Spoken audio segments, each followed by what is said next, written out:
Every single day, billions of people eat chicken. The global poultry industry generates hundreds of billions of dollars a year. On paper, it looks like a bulletproof business model. You buy the chicks, you feed them, sell the meat, and collect the cash. But experienced farmers with decades behind them routinely go bankrupt. New investors pour their life savings into a flock, losing every bird overnight. This straightforward facade hides a punishing reality for producers. From the day-to-day operations, the poultry business is one of the most unpredictable and volatile sectors in agriculture. To understand why, we have to narrow our focus. Commercial poultry generally splits into two distinct paths: layer farming, where you keep hens to produce eggs, and broiler farming, where you raise chickens specifically for meat. We are going to build a hypothetical modern, multi-million-dollar contract broiler farm right here in the United States.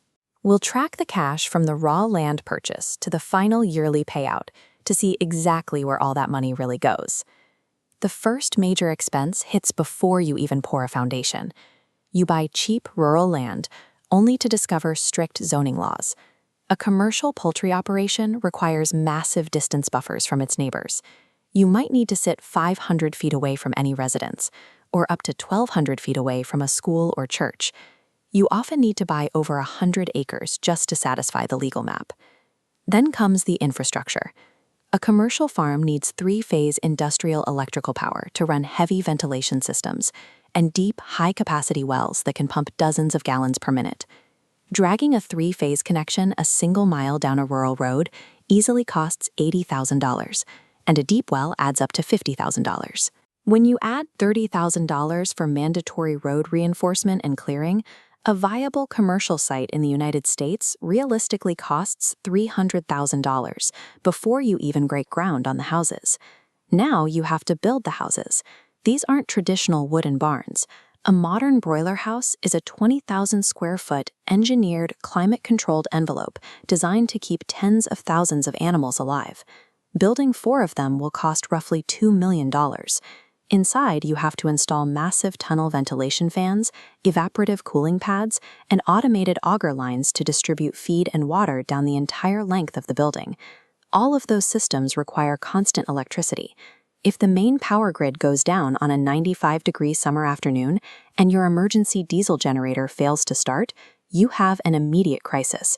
Inside that dense, closed environment, the temperature rises instantly. Within 60 minutes, the heat will kill the entire flock. That is $1 million of live inventory wiped out in the time it takes to watch an episode of television.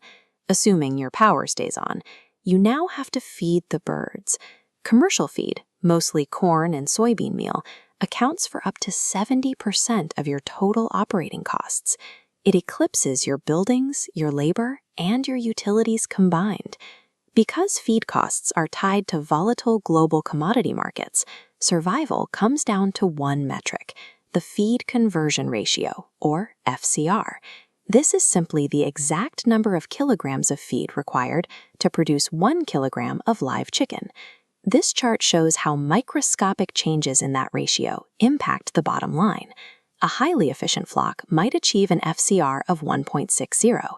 If poor management pushes that ratio up slightly to 1.65, feeding a flock of 1 million birds requires an extra 100,000 kilograms of feed.